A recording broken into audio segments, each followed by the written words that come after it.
So now, without further ado... It's ado. Is it really? It's ado. Oh. Without further ado, we would like to introduce to you a loving father. A legend. A loving husband. Our fearless leader. Pastor. The guy who does all those crazy jokes from the pulpit. Author. Sometimes inappropriate. A real man, not afraid to wear the color pink. Every other week. The man himself. The reason we are all here tonight. White chocolate. Pastor David Tieche! Woo! Love you, Dave!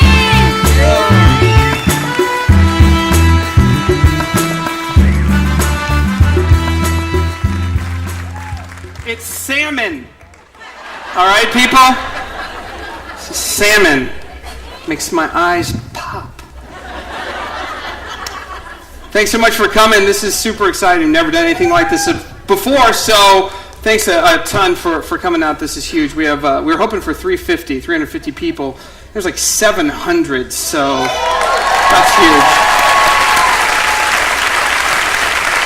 And the Bible is clear. Children are a gift from God. Children are a gift from God. What the Bible does not say, conveniently leaves out, is that God has got a crazy sense of humor. So I'm going to introduce you to a cast of characters, the three most important people in my life. The first is my wife, Nicole. This is her. This is us on our wedding day. There she is. There. That's a long time ago. She, somehow, I convinced her to marry me. And in a moment of craziness, she said yes. So that was great. So that's that. This is our family. These are our two children. We named them strange names. That's my son, Justice. That's my daughter, JL. We named them biblical names and names that they will never, ever be able to go to Disneyland and buy anything with their name on it. So we wanted unique names. We might have gone a little bit too unique. That's okay. They're going to hate us. And this is our family today. And I don't know how I got such a great family, but I do. And I wanted to talk about that a little bit. Because, when my wife and I got married, we really wanted, we were thinking, hey, we're going to have kids. We just didn't know that this was going to change our lives so much. Because having kids is crazy. Like, I've done some crazy stuff, and this is like 5,000 times more crazy than anything. And it doesn't even start once the kid arrives. Oh no! The craziness starts way before. It starts way before. In fact, when my wife and I were just married, we'd been married for 3 months. We got married, and then a couple months later, it was Christmas, and we went to a Christmas party at her boss's house. It was like a Christmas party for her firm, and they were there. And that's when I knew that this thing called raising kids was going to be crazy, because there was this couple there, and they were a young couple. They were a young couple, and they were, kind of in our age bracket. So I just simply said, well, how's married life? And just a throwaway, hey, how's married life? And that's when she said the following sentence. And this is an accurate, this is what she actually said to me, all right? So this is a true statement. And by true, I mean mostly true. And by mostly true, I mean how I remember it. And by how I remember it, I mean how I purposely manipulate it in my memory to make it funnier, okay? So you have my word on that. You have my word on that. She said to me the following sentence. I said, simple sentence, how's married life? Her response was this: oh, it's so great. We just started trying to get pregnant. Like, just right now? Right now? Really? Like, because, I know it's okay to go in the back room to put your coat down, but I think anything beyond that is probably an egregious misuse of hospitality. I'm just saying. And by the way, hey, look, I'm not sure about that. I'm not sure you should be telling me that, Like, I don't even know your last name. I think I should probably know your last name before, I don't know, your ovulation schedule. It's just weird. Like, who talks like, who just does that? So I'm there, and her husband comes up, puts his arm around her, and she's like, honey, I was just telling her we're trying to get pregnant. And this is what her husband actually said. He's like, yep, pulled the goalie. Name's Bill.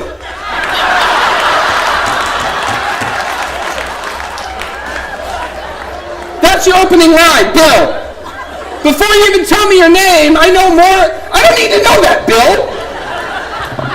It's really inappropriate. I don't need to know that level of information about your... No, I'm not shaking your hand. I'm not. We're leaving. And it doesn't stop there. The weirdness does not stop there. You know, I was an English teacher, and I'm a big fan of English. You know, I correct people. It's just kind of this thing, a service I offer for free. It's a joy. Working with teenagers, that's great. Today we're going to talk about the Bible, but before that, there, and there. How not to be an idiot. But, you know, I really don't like the misuse of the pronouns, you know, because when somebody gets married and then they get pregnant, they say, oh, we're pregnant. No, we're not pregnant, you're pregnant. All right, look, when my wife's pregnant, you know, she's pregnant. I have nothing, I have something to do, a little bit to do with it, but, you know, we're not pregnant, you know. She's pregnant, I'm along for the ride on the crazy roller coaster. That's what it is. 9 months of being wrong. That's my roller coaster. We are not pregnant. My wife made that very clear. We are not pregnant. I am pregnant. You're my servant. And that's okay. That's what you sign up for. Honey, I'm pretty sure they don't make that flavor of Ben & Jerry's. No, they do. I saw it. No. Sweet Maui ice cream with pickles. I'm pretty sure that's not true. Just go look for... That's what it is. So, but it doesn't stop there, man. The weirdness keeps going. It's crazy. In the awkward conversations, you know, and people come up with awkward conversations, you know, and I don't like, you know, now when people come up with awkward conversations, I'm like, oh, you want to get awkward? Oh, we'll get awkward with this. Yeah, oh, we're really trying to get pregnant. I have this foot fungus. It is just not going away. I've tried ointments, and do you have any advice? We're so excited we're trying to get pregnant. You know, when I eat asparagus, my pee smells weird. Does that ever happen to you? Does that ever happen to you? Oh, I'll raise the level. I'll see you awkward and raise you really awkward. Yeah. Just strange. These conversations with people, they're just strange. What are you doing? And then, you know, once the pregnancy happens and you're so excited, then people turn even weird, especially women. They start coming up and they're like, oh. Why are you touching my wife? I don't even know you. This one woman, this was at church, okay, so hope they're not here. They actually did this. They actually did this. This woman came up to my wife. My wife was pregnant. She was like kind of pregnant, like kind of, you know, 8 months, like pregnant. And this woman gets down on her knee and just hugs her and puts her ear to my wife's belly. Like this, like, I'm like, listen, Tonto, I don't know what you're listening for down there, but, you know, the cavalry's not coming, all right? So get up. Unless you got supersonic amnio fluid hearing, get up. You're weird. It's weird. Like, who does that? And the people are like, oh, and they just touch my wife. Oh, it's always like with this groan. Oh. You know, stop touching my wife's belly. That would be like you coming into my house and touching my wife's belly. You're weird. It's just strange. What are the people doing? And then it doesn't stop there. It doesn't stop there. It doesn't stop there. The weirdness continues. It's just crazy. And when my wife was first pregnant, of course, we didn't know what we were scared out of our minds. When you get pregnant, all of a sudden, the initial reaction that I think everyone has is, ah! That's pretty much it. And so you're terrified, you're afraid, and so you try to control the situation by getting information, right? So we went to this Kaiser prenatal birth class, right? This birth experience. So we went to Kaiser. This was exciting. We were going to get all the information. We're going to get it all down. Kaiser, the largest health provider in the state of California. They're going to know what they're doing. So we go to this class. There's like 30 couples. 30 couples. That's a lot of couples. They're all in this room. It's going to be taught by this nurse, and we're super excited about this. So we go in the back, and I sit in the back. I like to sit in the back so I can make fun of things. And we're sitting in between these two brothers, and one brother's wearing like a Niners shirt, and the other's like wearing like a Raiders hat, and I'm like, oh, already inter-family violence. This child, this is going to be bad. And so we're sitting between them, and you know, and everyone's there 10 minutes early because we're all terrified. We're all sitting down, and the woman walks in, and she's like a nurse, and she's like, okay, and she does not exactly inspire confidence. The first thing is she's got like an overhead projector. Like, hey, the 80s called. They want their technology back. And then I got really freaked out. I'm like, wait, what if all of their technology's out? You know, like, during the childbirth process, we have these leeches that will help you. You know what? We just need to bleed you a little bit. You know, we're going to rub you with deer feces, and then we're going to shake this rattlesnake, and why is it raining in the delivery room? I went a long way for that joke. So I'm sitting there, and it's weird, and so I'm freaked out a little bit, and then she's like, all right, everyone be seated. Now, everyone's been seated for 10 minutes. I'm like, are you not paying attention? Everyone's terrified, and we're just sitting there, and we got our notepads out. Everyone take a seat. We're seated. And then she's like, this is how she actually delivered her first line. Welcome to the Kaiser pre-birth informational class. My name is Nurse Nancy. Did you just look at your notes for your name? Now, I know public speaking is not everyone's forte, but most people don't have to look at their notes for their name. Nancy. And then she begins, and this is I've been in a lot of classes. This is the worst class I have ever been in my whole life. Nancy, and first of all the guys are terrified because we're like, please God, no pictures, no pictures, please no pictures, no pictures, please no pictures. You know, we're terrified of that. And then she basically spends the next 45 minutes going through every single possible congenital defect that could possibly happen during birth. This is a terrible idea. That's like somebody giving you a bowl of pudding. And they're like, here's a bowl of pudding. Oh, yes, pudding. Awesome, I love pudding. Yeah, it's butterscotch. Fantastic. Now, I'm not saying there is a boll weevil at the bottom of that, but there might be. Why would you say that? It's like going to premarital class and they're like, love, bliss, it's going to be fantastic. But by the way, this probably won't happen to you. But your loved one might snap and kill you in your sleep. Here's some pictures. Death by strangulation, blunt force trauma to the head, Lorena Bobbitt. No! Why would you do a premarital class like that? All the stage 2 students are like, Lorena who? Google it. No, don't. Do not. I'm gonna get fired. Pastor Dave told me to... It's okay that you don't get it. It is. So there we go. So she's sitting there, she's showing all these, and they're horrible. I mean, they're horrible things that can happen. She's like, your baby could be born with white, ashy skin. She shows this picture of the baby's like drenched in like this stuff that looks like lotion. Like, it was like, what? And then she's like, your baby could have a conical head. It's like, because of the birth canal. And you're like, oh, it's crazy. And she's like, your baby could have blisters on its lips and its fingers from sucking on its thumb in utero. And then the Niner fan turns to his brother and says, see, I told you, your baby's going to suck in utero. And the Niner fan wife is like, oh, honey, stop. And the Raider fan wife is like, oh, well, cut. You don't miss with Raider fans. A lot of pent-up anger from losing so much. I'm just saying. It's just tough, when your team's owned by a sea monster that's dead. It's tough, So many years, it was tough. It's weird. Just tough. So anyway, so they're going through all these things. They're going through all these bad things that can happen.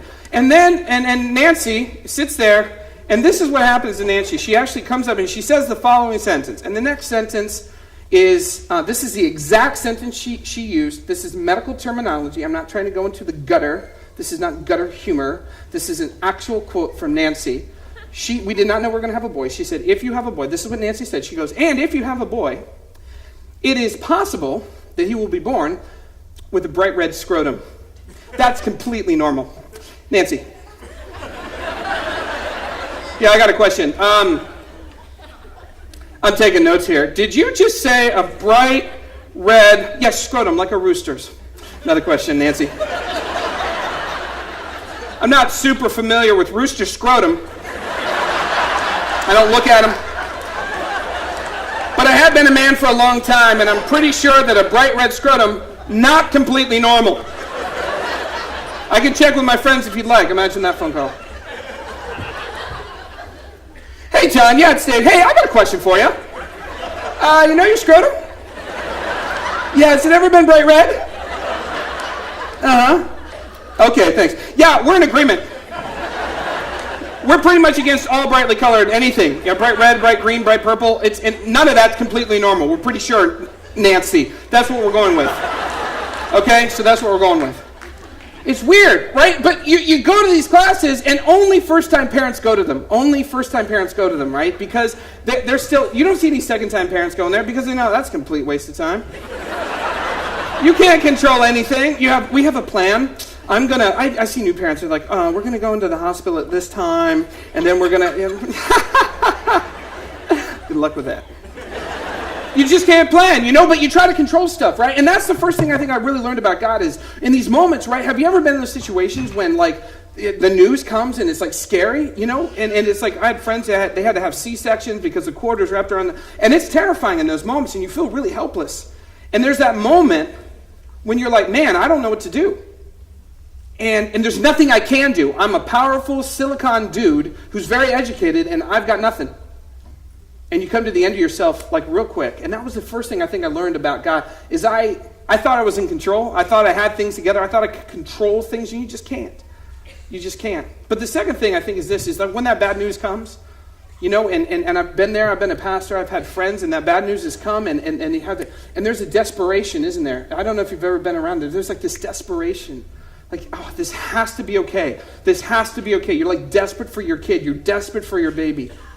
And all through the pages of Scripture, one of my favorite things about God is that he shows again and again that same desperation that he has. He has that for everybody.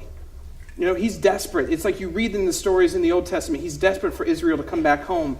Jesus is desperate. There's this moment where he's on top of this mountain looking down at Jerusalem, and he's like, Jerusalem, how I long for you.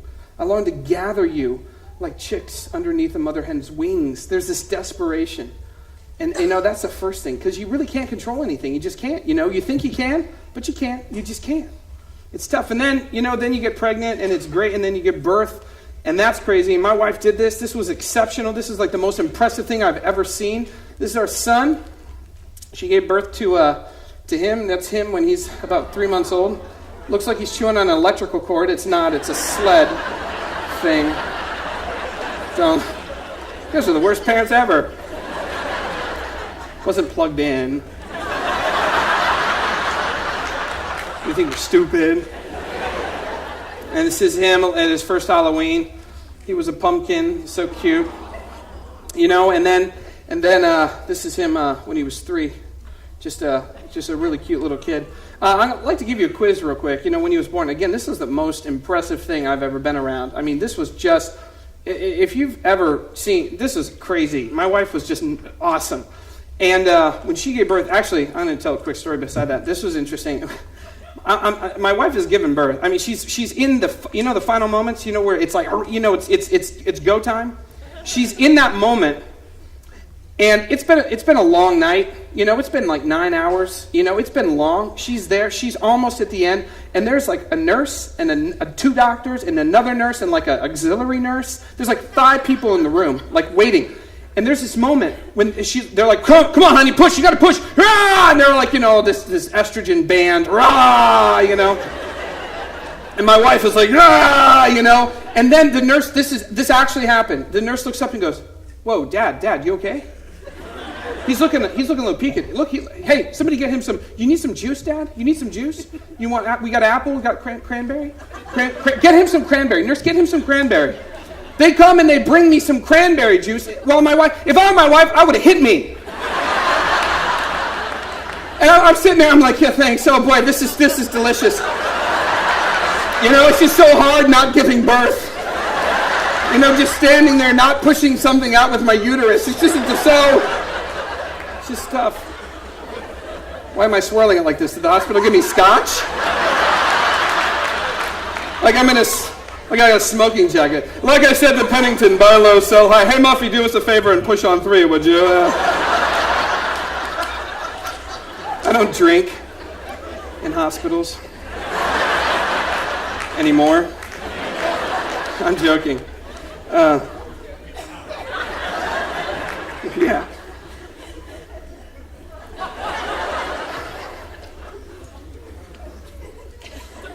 So, where was I? Giving birth. So, my wife, she gives birth. This is exceptional. And I'd like to give you a quiz here. What do you think were the first words that I said? Again, I am an English teacher. I read literature.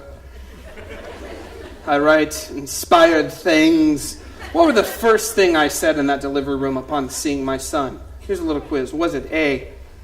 Here it is. God has given me a son.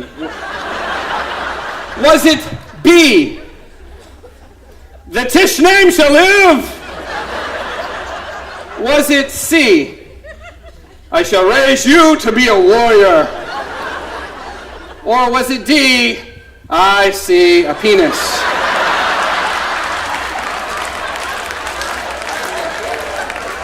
Yeah. I'm not exactly Shakespeare in the moment, you know what I'm saying? That's the first thing my son heard. Inappropriate from the start. Congratulations, son. Therapy will be fun.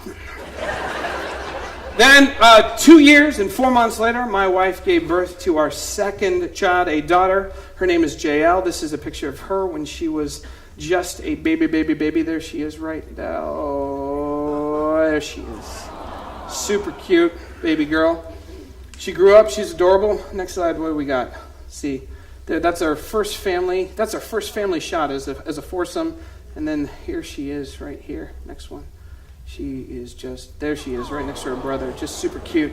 They were super, man, and boy, man, it's incredible. Yeah, boy, you know, seeing your children, I mean, again, it's the most impressive thing I've ever seen. Is just these kids, and there's something that happens to you. And you know what I'm talking about? There's this, and guys, if you've never had a kid and you're going to have a kid, or guys who have had children, you know there's like this thing that happens, like inside you. And you can't really describe it because it's a little different for every guy. And every parent, I'm sure. But for me, my best friend, one of my best friends, he said this. He said it felt like a stab of joy. Like there was this moment. And I remember it felt like God had just reached his hand out, just not even touching our family, but just kind of hovering over. And like just the aura of his presence, just it filled me to this, I was like crying. And it, you know, like in the Grinch Who Stole Christmas, it starts 3 sizes too small. And then all of a sudden it grows 3 sizes, and boop, boop, boop, boop. What is that, Pac-Man? I don't know. It was like my heart just grew 3 sizes. It was in that moment. It's going to be hard to describe to my son what Mario Brothers was like when he gets older. Son, there was this game. It was awesome. You're an Italian plumber. You go, you get some coins. There's these turtles. They throw hammers at you sometimes. But don't worry, because sometimes you can eat a mushroom and get bigger. And then there's this flower. You can eat it and you can throw fireballs. Dad, what was that? It's a game everybody played. Were you on hallucinogenic drugs, Dad? Where were we? Oh, birth of my children, right. So there's this moment, your heart just grows 3 sizes too big. And then what happens, of course, is your heart actually leaves your body and begins toddling around and crawling and walking. And that's what happens. Your heart leaves and then just kind of goes around. That's just what happens when you have kids. And they have to be cute, man. You know, God made kids. You know why God made kids so cute? I mean, look at this. These are my children. Right here. Look at this cuteness. Right here. Right. Oh, not me. There. That's cute. Whispering in his baby sister's ear. Sweet nothings. You know why God made kids so cute? So you don't kill them. Because you want to. Teenagers, we wanted to end your life. Some parents still do. God made them so cute because, you know, there's the biological thing. You got to protect the child from the parent. And they're so cute and they say cute stuff. Like my son, when he was like 4 or 5, we started teaching him the important stuff, like the classics. We wanted his heart to be filled. Like, you know, we wanted him to study like Beethoven and Picasso and Chewbacca, just the classics. Just to know all this stuff. And at one point he's learning his letters and numbers and he says to me, Dad, I said, yeah, buddy. And he goes, how do you spell C-3PO? I got this, son. You ready? C. 3. P. O. Justice goes, I go, what, buddy? And he was like, not what I expected. He's cute. He's a loud version of me. I know that's hard to believe. But then my baby girl, she's adorable. We have a picture of her somewhere coming up there. She's just so cute. Just so cute. She melts my heart. She says cute things all the time. And the first time I ever showed her Michael Jackson's video from Motown 25 when he does the moonwalk for the first time, her eyes lit up and she goes, "Him is spinning. Does him have wheels?" Super cute. She actually found a hat of mine. I don't even wear it. She put a hat on, and then she pretended that she was daddy. I actually got this on video. This is my daughter pretending to be me, okay? This is my daughter with my hat on pretending to be me. Let's take a look at my daughter pretending to be me. David, I have a wallet. I'm going to the store. Hi, I'm David. I'm going to the store. Hi, I'm David. I have a wallet. I'm going to the store. Never in my life have I said that sentence. Honey, I have my wallet. To the store I shall go. I am David. Oh, but my daughter, the cutest thing she's probably ever said, and this is a picture of her too. Look at these eyes. Watch these. Bam. Wow, just crystal. And we were in the grocery store, and she's there, and this woman comes up to her, and this woman is just like, "Oh my goodness, your eyes, they are so beautiful. Where did you get your eyes?" And my daughter looks at her and goes, "They came with my head."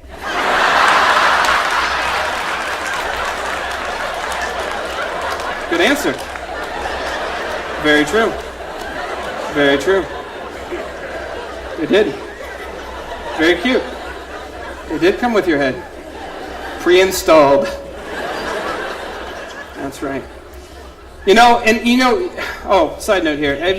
Kids are really cute, but sometimes, people get overzealous with cuteness. You ever had somebody who, really likes babies, a little too much come up, and they're like, and you're like, oh! Like, why are you rubbing your hands like that? It's just weird.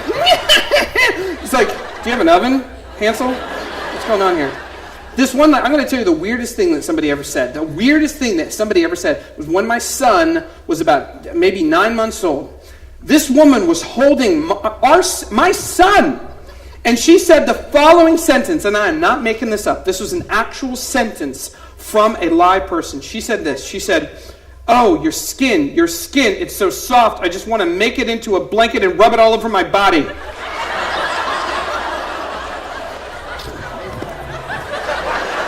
The heck is wrong with you, you Nazi? Crazy.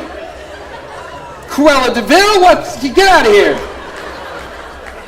You know who said that? Your mother doesn't mean that. Your mother doesn't mean that. It's weird. I'm going to embarrass my wife. You know what she used to do? She used to when the kids were little, she would pinch their buns, just pinch them. And one time she actually got too excited. She actually bit. Didn't break the skin, but left little teeth marks. My son's like, "What the?" True story. Don't call CPS. Weird.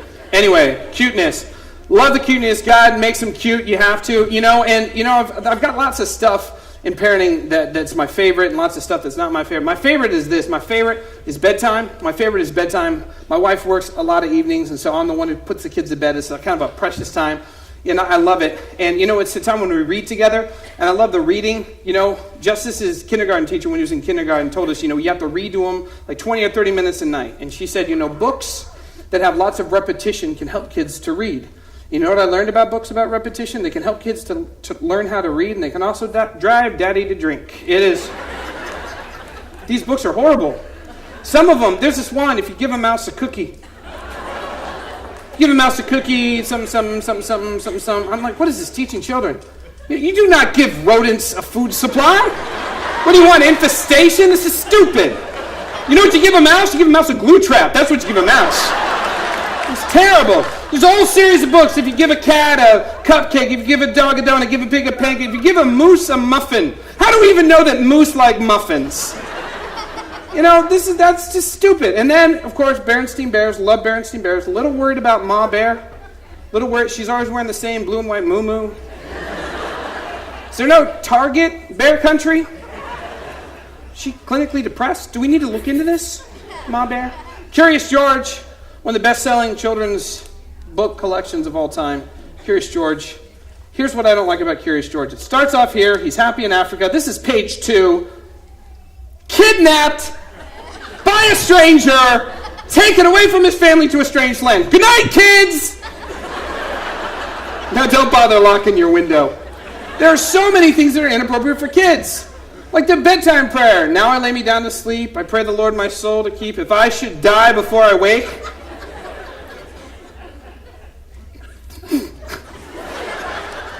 Dear Lord, please protect us. And if a strange person should come into our house and murder our whole family, Lord, we know you will accept us into your loving arms. Not okay to pray. Noah's Ark. This is not a children's story. It's about the destruction of the world. Why is it in so many nurseries? Here's 2 lions, 2 hippos, 2 owls. Here's everyone else in humanity drowning. Look at the way their hair flows in the tide. It's so soothing. You're crazy. Curious George, though, man, he's a little felon. He does all sorts of stuff. Here's 4 pictures. Number 1, he's going to steal this poor Latino street vendor's entire collection of wares. What'd that guy do? I don't know. Next one. This is an actual, he's there. I don't know what's in that pipe, but I don't like it. I don't know. All of a sudden he's acting crazy. He shrinks. You do the math. This is from an actual page from an actual book. This is the next one. This is crazy. He breaks into a hospital apothecary, gets some ether, and then goes on a trip. This is how they find him on the next page, passed out. What is this? Can't stand it. This is crazy. How is this a children's book? Curious George and the Electric Fence. That's a book I'm waiting for. Terrible. It's awful. I don't like it. Goes even further. My least favorite part of parenting? My least favorite part of parenting is discipline. It's just tough. It was tough for me. I don't like the discipline part. It's just difficult. There's a scripture. I think it's probably one of the most misquoted scriptures. I just read a book on this. It's a scripture that says if you train a child in the way he should go, in the end, when he grows up, he won't depart from it. Most Christians think that means if you train your kids in the ways of God, which of course we all have to do and should do as Christians. So we have to train our kids. When they get older, they might stray a little bit, but they'll eventually come back, which of course is just not true, because kids make their own decisions. And so it's like even King David, who was like a really big guy, his son strayed. So it's like, what's going on with this? How are you supposed to, and I was reading this book and it said, no.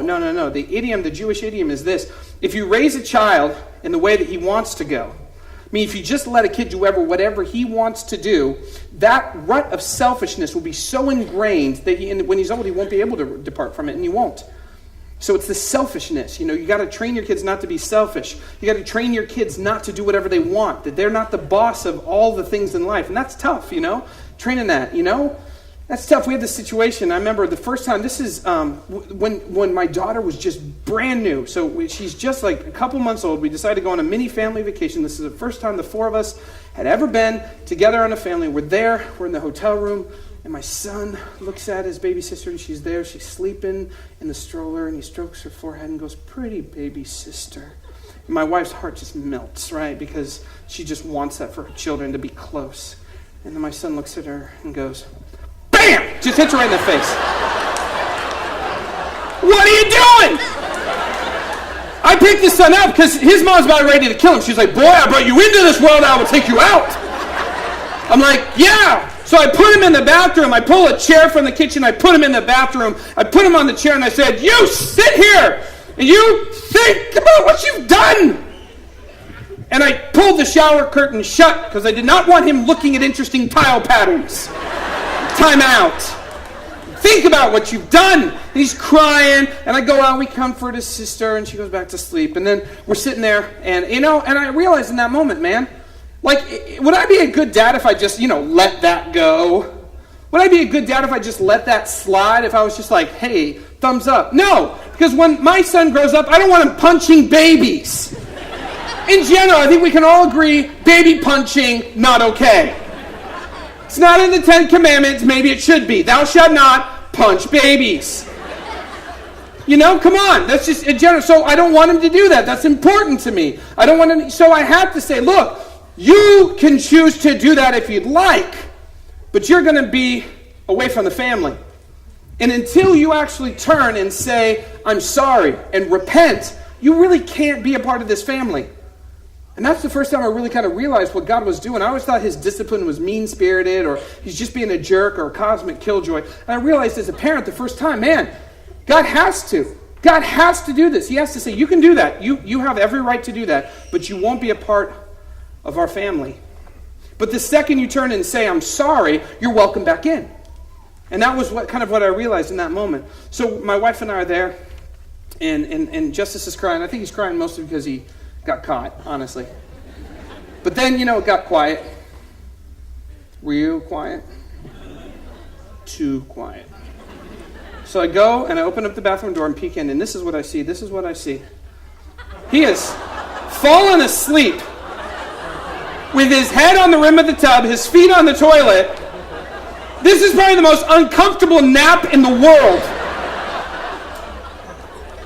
And he would rather fall asleep in this uncomfortable position than come out and say, I'm sorry. Oh. Parenting is fun. It's tough. It's tough. You just got to get through it. You just got to pray and ask God for it because, it's tough. I remember when we first decided, when we first realized we're going to have kids, I made this prayer to God. I said, God, look, I want to be a good dad. I do. I want to be a good dad. I want to be a loving dad. I want that. And I will do my best. The only thing I'm asking, God, the only thing I'm going to ask from you is this. God, will you please just make sure I get 8 hours of uninterrupted sleep a night? That's the only thing. Some of the teenagers are like, why are they laughing? They don't know. Yeah, so for the last 5 years, we've all been sleep deprived, as you go through that. And it's just horrible. And there's a problem with that, There's a problem with being sleep deprived, man. You go crazy, go a little bit crazy, because your whole brain's not there. This is a picture of the butterfly effect. You know the butterfly effect? It's also known as chaos theory. Chaos theory states this. A complex system cannot be controlled because a series of unknown and unknowable variables will compound upon one another, and the end result will be a degeneration into chaos. Again, a complex system cannot be controlled because a series of unknown and unknowable variables will compound upon one another and will eventually denigrate into chaos. Everything will just dissolve into chaos. That's parenting.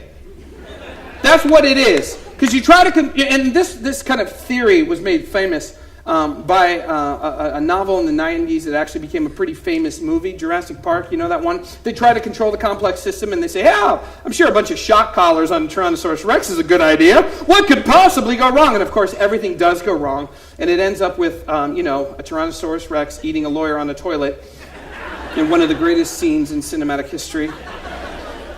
I would go on a limb, and I'm going to say this. That is the greatest scene of a Tyrannosaurus Rex eating a lawyer on the toilet in the history of movies. I'll also go on, Hollywood should learn this. Fact, 100% of movies that feature Tyrannosaurus Rex eating a lawyer on the toilet have grossed over $500 million worldwide. That's a fact. Take that to the bank. Love that movie because it's this idea that there's this this complex system, and you just can't control it. You can't. There's always variables, unknown and unknowable. I'm going to tell you a story. 10 variables that compounded upon one another. Started out as a nice, easy morning, a good day. Ended up in chaos. Here's where it went. Number 1, the first variable, early rising daughter. My daughter gets up early in the morning. It doesn't matter what time you put her to bed. She's up at 6 or 7 a.m. Boom, hello!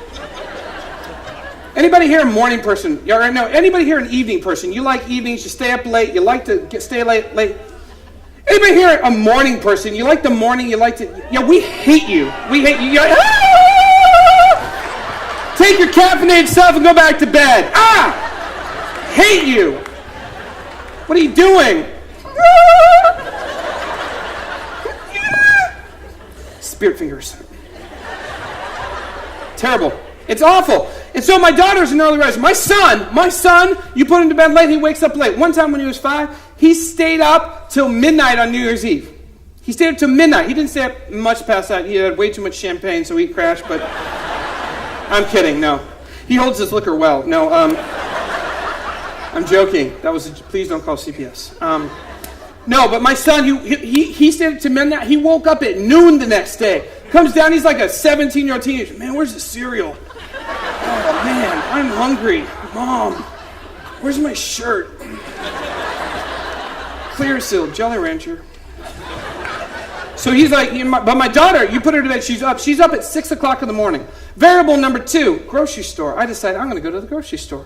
We're going to get everything out of the way. We're going to go to Safeway. It's going to be great. We're going to buy everything. I'm going to come back. My wife's not even going to have woken up, and I'm going to have everything done. It's going to be great, a great use of time. So I fed her, got her change. We go to the store.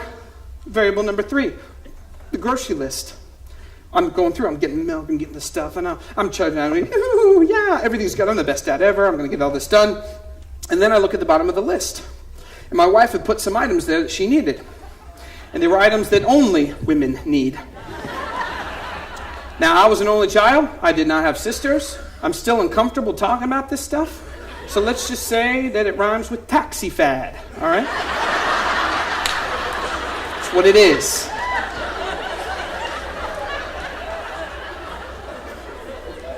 Variable number 4 comes up. Next variable, my general discomfort. Now, I do not know about this stuff. You know, I do not know about these items. I never had sisters. I don't know how to buy these things. It's like asking me, I'm uncomfortable with a couple words. And the word panty is like my 3rd least favorite word in the entire English language. I hate it. It's right behind moist and pimple. Just gross words. I hate them. So I'm uncomfortable with this, these words. I'm uncomfortable. And also, I don't know anything about it. It's like asking me to go to Kragen and buy the Z socket for the super magnetic disconfibulator. I don't know what to do. I have no idea. So, number 5, variable number 5, massive selection. There's 25 feet of item in front of me. This is not like, it would be easy if I just, walked by and like, hey, get some batteries, D batteries, bam, Doritos in the cart, let's move, There's like 25 feet. I have no idea. I have no idea what to do. There's words. One word had jumbo. I was like, I'm not getting that. I know that women don't hate that word. Not buying anything with that. There's 25 feet. I have no idea.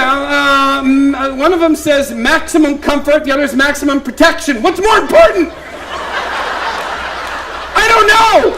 Can't we get the maximum protection and comfort? We have peanut butter with jelly in it. Can't we solve that problem? Some of them have wings. Wings! Am I going to need a butterfly net? Aisle 9! This is crazy. I have no idea what to do. Number 6, variable number 6. Here it comes. Fear! I'm standing there in front of this thing, and I realize it's been like 8 minutes. I'm like frozen, I'm paralyzed. I'm afraid they're going to come over the intercom, the PA system. Attention, clearly nervous and agitated shopper in aisle 8. Please move aside so the other customers can reach the feminine hygiene products. Thank you, sir. I'm paralyzed, I'm paralyzed. I just don't know what to do. So, I'm afraid people are going to look at me weird, And then next variable. Here comes variable, this text. I had to send a text message. I need help, right? Get some information. Variable number 8. Here it is. My general lack of friends. No friends named Omar. I have no friends with O. That's no Orenthals, no Octaviuses, no Olivias Newton-John or otherwise. No Omars. I don't have any friends named O. Variable number 8. Here it is. My cell phone. 9, my contact list. Here's my contact list on my phone. It goes this. It goes Nikki, my cousin, Nicole, my wife, Pastor Bill, cell right after that, because I got no O's. Variable number 10, large, clumsy hands. All of which resulted in the following text being sent to, not my wife, but Pastor Bill at 7:14 a.m. Here's the text. Hey, if you're up, call me. I've got some questions about maxi pads. Chaos! ladies and gentlemen, chaos!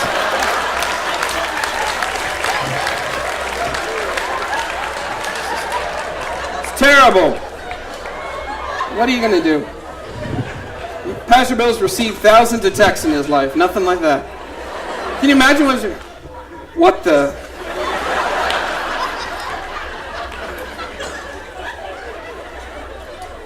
Gotta have a talk with Dave. Dave, come sit in a chair. Son, when a man and a woman love each other very much. Embarrassing. The highs and lows of parenting. You know, but I want to end on a bit of a serious note, because the primary metaphor that God uses in the entire Bible, the number one metaphor he uses for his relationship with us is Father.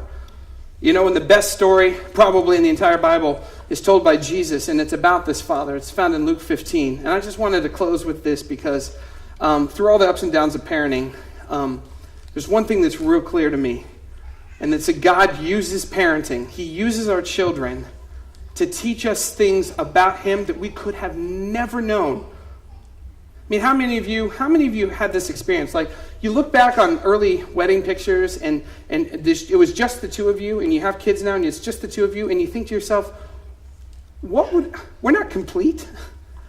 How many of you know that, like, you look back on your life before kids and you're like, well, what did we do with our time? And the idea of not having your kids, it's like we're not complete. Like, I think about my wife and I. It's like we were us, but we're not complete without our children. It would be like me. We're not complete. A couple months ago, I had this experience that just shook me. It was one of those kind of defining moments in your life when just everything comes into focus. We're having a State Street leader meeting, and a bunch of my leaders were coming over to my house, so they were all coming over.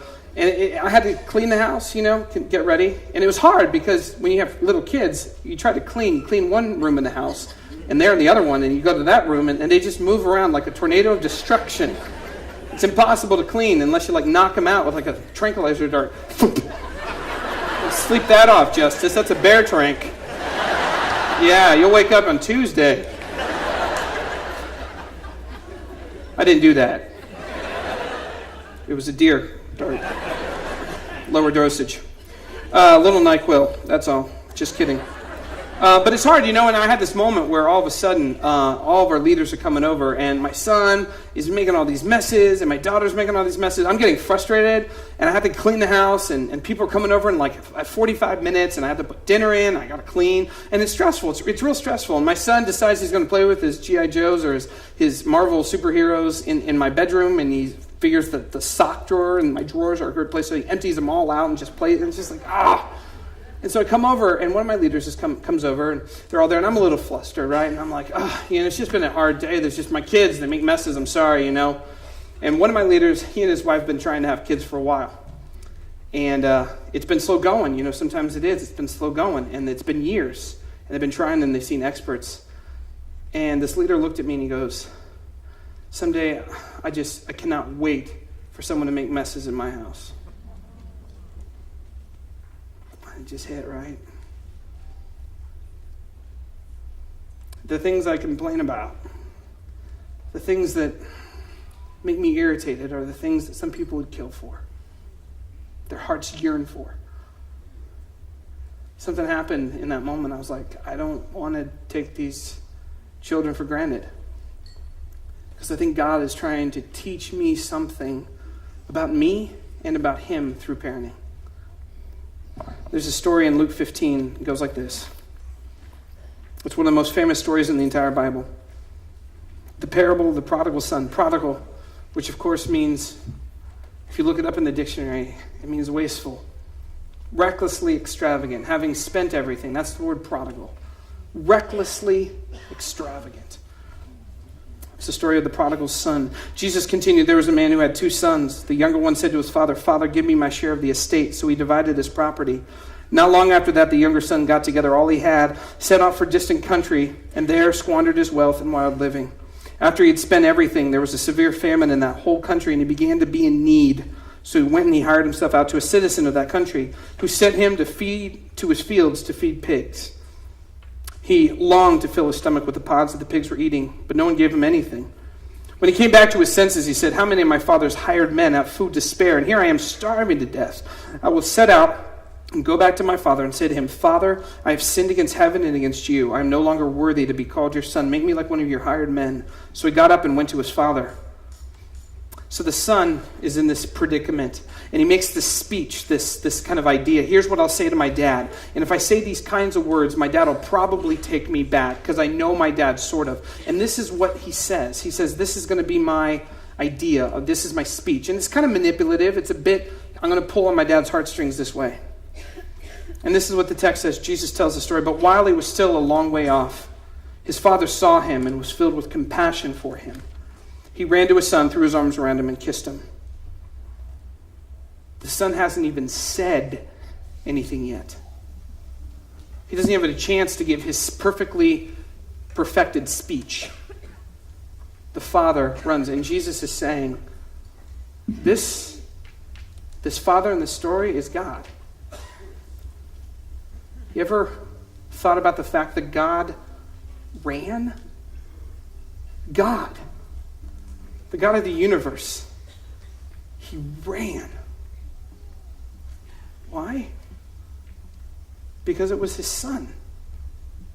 So his younger son, who squandered everything, he comes home, and before he can even apologize, the father has run and is hugging him. That's when I realized something. And the story became super real because God ran. Because the heart of the Father is always going to be the heart of a father.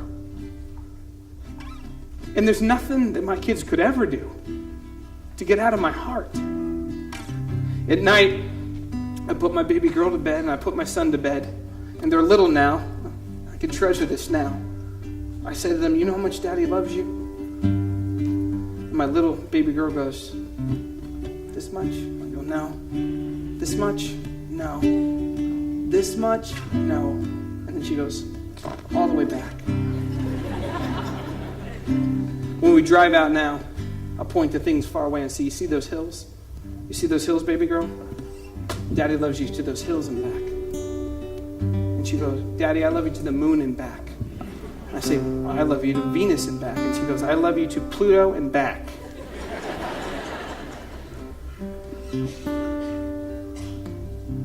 Our Father ran. He runs to his kids.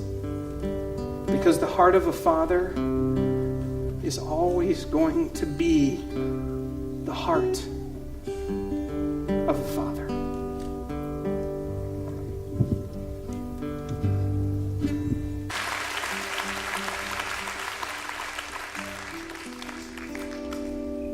My name is David Tieche. God has made me a father to 2 children, this boy Justice and this girl JL. And I understand the Father's heart a lot more because of them. But it doesn't stay there. It can't stay there. If I'm going to have the Father's heart, I must love everyone as close as I can to the way that I love those 2, which is inexhaustible. See, the prodigal son is not a story about a prodigal son.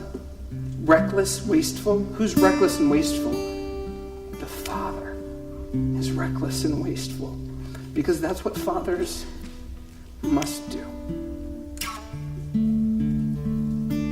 Will you pray with me as we close? Jesus, knit our hearts to our kids. For every father in here, I pray that their heart would overwhelm with your love.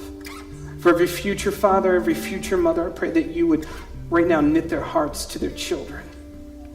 And I pray that we would begin to be able to love even just a little bit more like you do, because you're a good dad and a good father, and you fill us. Help us love everyone the way that you love all of us. And may the The love that we have for our children, may that flow over. And may we realize that that's a template, an insight into your great love for all of this world.